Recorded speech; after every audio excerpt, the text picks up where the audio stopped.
Like so many others, I was content to rest my laurels on being leadership smart, something I define as having all the answers, but no clue what to do.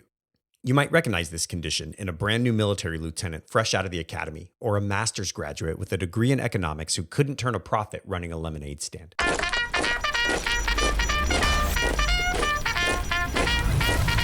This is the Military Sherpa Podcast. Left, right, left leadership insights from America's best. With your Military Sherpa, Mark Tilsher.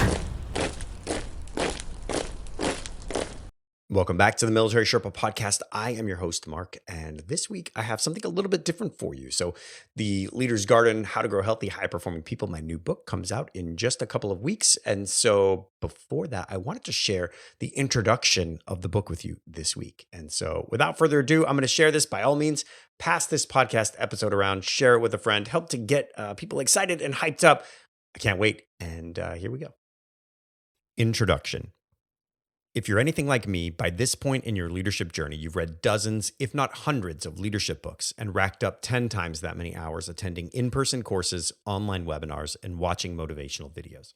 Throughout all my education and experience, what sticks out to me the most is that while I can repeat philosophies on resilience, emotional intelligence, work-life balance, mentorship, etc., for most of my journey, I've always felt like what I've learned was worth practically nothing when it comes to leading people in real life. Like so many others, I was content to rest my laurels on being leadership smart, something I define as having all the answers, but no clue what to do. You might recognize this condition in a brand new military lieutenant fresh out of the academy, or a master's graduate with a degree in economics who couldn't turn a profit running a lemonade stand. All too often, this mindset persists throughout a person's career, and it becomes part of the leadership DNA they endeavor to pass on. Personally, for far too long, this impacted me as I struggled to unlock the potential of the people that mattered most to me and my organization.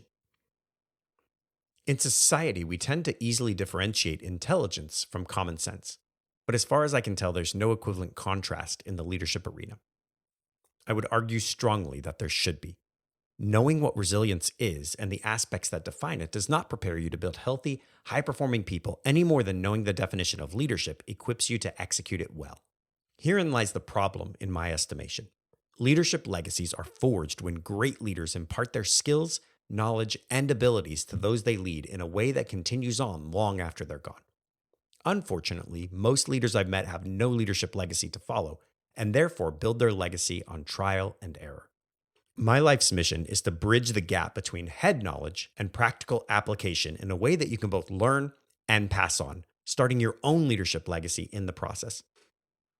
With this book, I will attempt to tackle one of the most critical challenges a leader will ever face: how to grow healthy, high-performing people and how to do our part in pulling them back when they're spiraling towards rock bottom.